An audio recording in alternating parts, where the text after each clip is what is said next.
Hello, how are you? So my name is Daniel. I'm a software engineer at Posit. I live in São Paulo, Brazil, and I'm going to talk about Torch and what exactly it is and how to get started.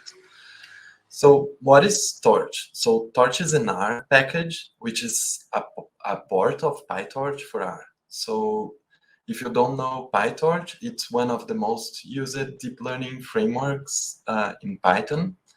And the R library uses the same C++ code base as PyTorch, but binds directly to the C++ code base, so you don't need a Python installation in order to use it. So Torch is a scientific computing library in essence. So it has a tensor of class, which is similar to an array in R or a matrix. And you can do like pretty much every operation that you can think on arrays using Torch functions. And why would you use Torch is that first it has like a very consistent API for manipulating and operating on the arrays. And it also has strong support for hardware acceleration. So you can run these operations on different hardware, not only your CPU, but GPUs and other specialized hardware. So here, like I have a small benchmark comparing running a matrix multiplication on the CPU and on the GPU of my MacBook. And you can see that you can get 20 times faster on this multiplication of 10,000 row by 10,000 columns by just moving the computation to the GPU. So this is a powerful feature of Torch.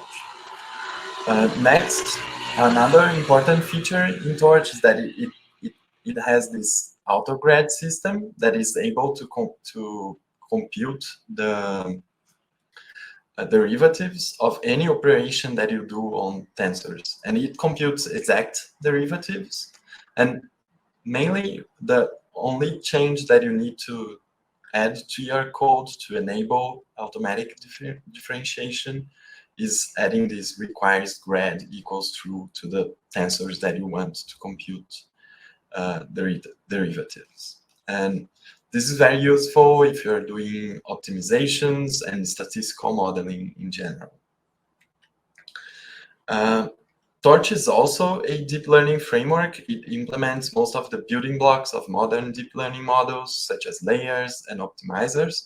And there are like many built-in layers, such as convolutions, long short-term memory layers, and pooling layers, and even like attention layers that are mostly used in the modern transformers models. We also implement a bunch of optimizers, such as Adam, Adagrad, and those are mainly gradient-based optimizers, but you can also implement second-order optimizers, such as LBFGS. So Torch includes most of the building blocks that you need to train your deep learning models. But Torch is a big project and it's hard to get started with it. And we hope that we made it easy with the book that we released earlier this year. The book is called Deep Learning and Scientific Computing with R Torch. It's written by Sigrid Keidana, my colleague at Posit, and it's available for free online, or you can buy it from CRC Press. And it covers the basics of deep learning as well as understanding the Torch ecosystem as a whole.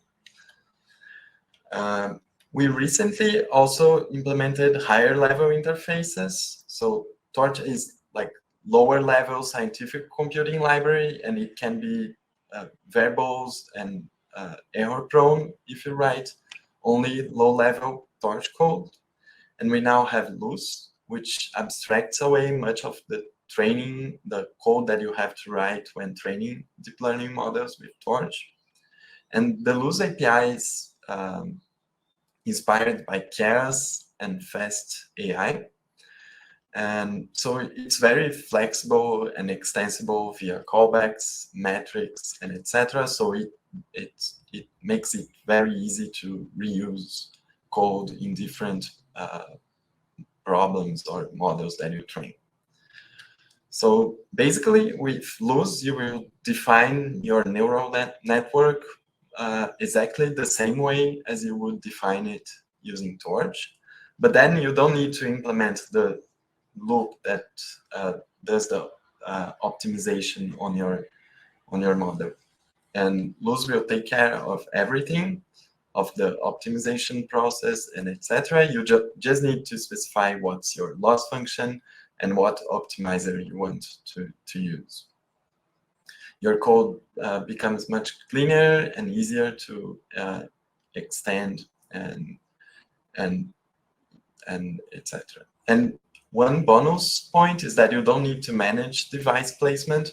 So your code, your model will run on the fastest available device that you have. The Luz documentation also includes a large list of examples. You can see an example of training a convolutional neural network for image classification, or even like image segmentation models.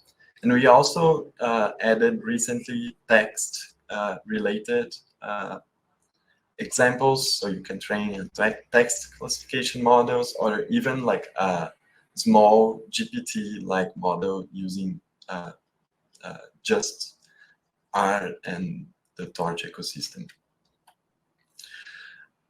We also have higher level interfaces for Torch, and those are TabNet and Brule, and they are essentially tidy models extensions that you can use to train deep learning models on tabular data. So Brule implements multi-layer perceptrons. They are powered by Torch, and you can train them with single liners like this. And TabNet is similar in essence, but it implements a specialized architecture for deep learning for tabular data that adds like some interpretability features that are very nice for situations that you want to figure out what variables are the most influential in your model.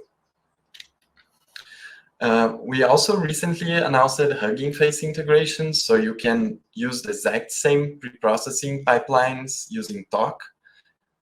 You can use the exact same preprocessing pipelines as the large language models in Python are using.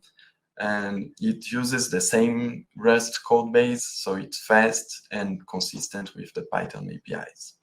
And HF Hub allows you to download pre-trained models from the Hugging Face Hub, so you can even run models like Llama 2 or GPT on your own machine with